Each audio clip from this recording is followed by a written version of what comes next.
So in the last chapter, we talked about identifying threats. In this chapter, we're going to focus on vulnerabilities, looking to those areas of your community that are at risk from flood hazards. And that can help us start to develop that prioritized action plan for building resilience and dealing with the threats and vulnerabilities in our communities. The first thing we want to talk about is the built environment. That's going to be what's most at risk from flooding, and the one, of course, that affects the most people when they lose their home, they lose their business. So we want to start by inventorying our structures, looking at where we see encroachment of structures in vulnerable environments. So if we're thinking about historic development, maybe that was built in the floodplain, areas that we know have a flood risk, that's going to be your starting point.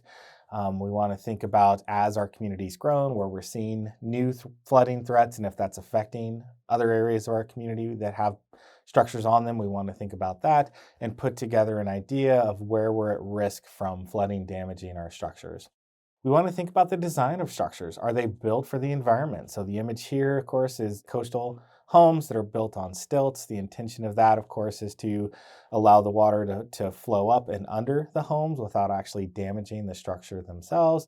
That works in normal events, but when we see unusually strong events or unusually high tides or hurricanes or flooding, storm surge events caused by major hurricanes, it can actually, those homes aren't designed necessarily to withstand that. So we want to think about how the homes were built or how the structures were built and whether they're appropriate for their location. We want to think about structure age. Older homes can sometimes fare better than newly built homes because they were actually more effectively designed for the environment. And maintenance becomes an issue. The potential vulnerability to floods is an issue of maintenance. If we have poorly maintained buildings, that's going to allow more access points for water to get inside of a structure, create some challenges there, and create problems going forward. So, again, an issue of planning, building code enforcement, those types of issues are something we need to consider as we're developing our structural inventory. And we want to think about the historic buildings in our communities because older buildings oftentimes are a community touchstone. They can be a source of identity and character and pride in our community.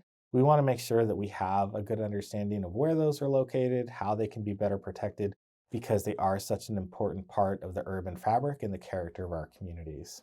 So we want to develop an inventory. This is where GIS can be a super helpful tool. I'm sure y'all are all familiar with GIS and its basic functionality, but that makes doing this type of mapping activity much more easy. And you want to start thinking about the vulnerability of those structures. So as you're going through and developing your inventory, that's going to help you start to highlight particularly vulnerable structures and parts of your community that are particularly at risk from flooding.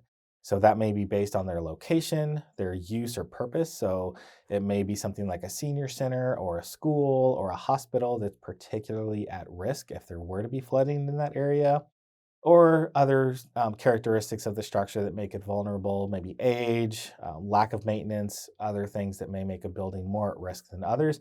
You want to capture that information and put it into your database to make sure you have that thorough understanding and start to prioritize areas most at risk based on the characteristics of the structures there. And when we think about mitigation, oftentimes our attention is most focused on those areas of high economic value. So we look at those areas maybe that have industrial uses or have high commercial value, those types of things, because that's the area where if there is damage done, it's going to have the greatest economic impact on our community. And that creates a challenge sometimes when we're putting so much attention and focus on those areas of high economic value that we can sometimes neglect lower income neighborhoods, areas that may be more physically vulnerable. But because we're putting the attention on the areas of high economic value, we're not putting the same attention there and leaves those areas more at risk than they otherwise might be. So we need to consider this idea of equity in our planning for flooding to make sure that we're protecting all of our residents in the face of this hazard. So we also want to think about our critical infrastructure. Part of that is certainly the public safety infrastructure. Think again about the example of New Orleans, where we have those massive pumps that are designed to get the water out of New Orleans. Because if you look at the topography of that city, it's essentially a giant bowl. There's the Mississippi River on one side, like Pontchartrain on another, and essentially all of the water that flows into the city of New Orleans has to get pumped out because it's lower than the surrounding water bodies. And so it's dependent on these massive pumps, even during non-rain events, just to pump any water that collects out of the city. So if we think about during a major flood event, those pumps have to work overtime to keep the city dry, and they have to have access to power. So that means either there's local generation that's available, bringing electricity to those pumps, or on site generators that have enough fuel to continue working. So if you think about a major event like a hurricane, major flooding events, not only do you have the issue of those pumps being potentially damaged by the flood event itself, but you also have the issue of getting fuel to keep them running in the event the power lines are down, other generation sources are down, and they're reliant on their on site generators. They need fuel and they need a lot of it. So, keeping that fuel supply running can become a significant challenge when we experience these major events. So that's an example of that single point of failure, or that lack of redundancy that a lot of our conventional flooding approach takes. When we have that point of failure, that can create massive problems when those pumps go down. So we also want to think about public safety buildings, right? Our facilities where we have fire trucks and other rescue equipment. We want to make sure that those are going to be accessible during events, that the first responders can get there to get their equipment, get out and start saving people if they need to. We want to think about hospitals, of course, because those are oftentimes very vulnerable to flooding because it's hard to evacuate people from hospitals. And it's another area that's dependent on electricity, on natural gas, that basic infrastructure to make sure people have the equipment they need to stay alive. So we also don't want to overlook our natural infrastructure. This is part of the ecosystem services that nature provides to us that can be a significant help in dealing with floods. The natural systems around us, wetlands, floodplains, forests, those resources absorb a ton of water. They act as basically sponges, absorbing rainfall and stormwater and making it so that we don't have to deal with it with an artificial system. So we also get economic services from our natural infrastructure, things like fisheries, tourism, carbon absorption, right? There's lots of positives that come from preserving our natural infrastructure. So we want to have that as part of our planning. We want to make sure that we understand where we're seeing challenges to the natural environment. So if we're seeing maybe coastal erosion or a loss of wetlands, we want to consider strategies to mitigate that.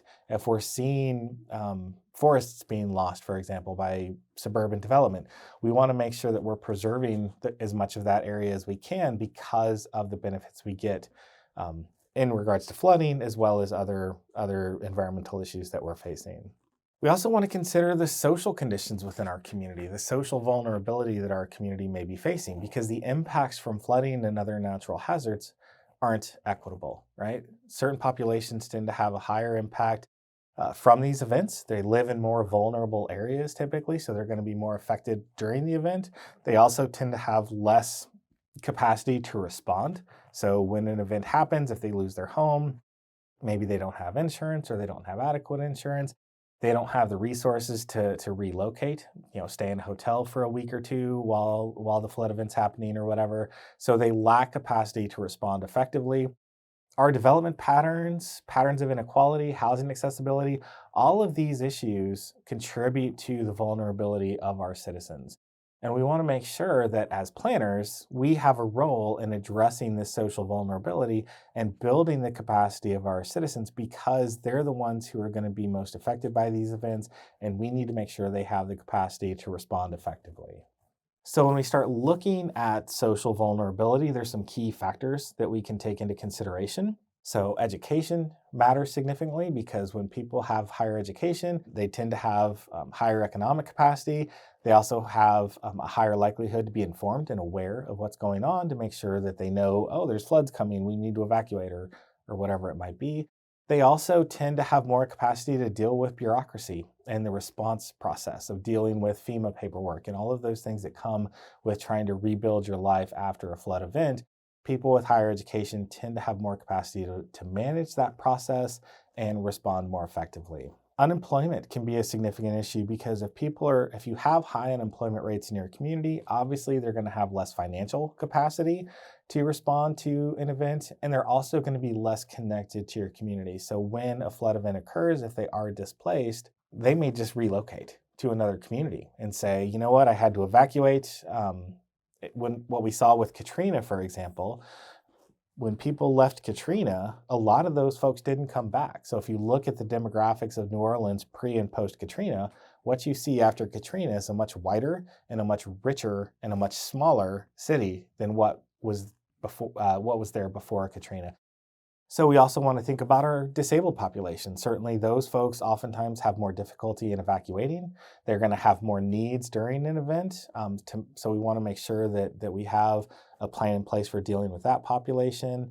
And you can kind of walk through and see some of the issues with other characteristics that are going to drive our response. Not going to go through all of these, but it gives you an idea of some of the things that you want to look at in terms of the characteristics of your community.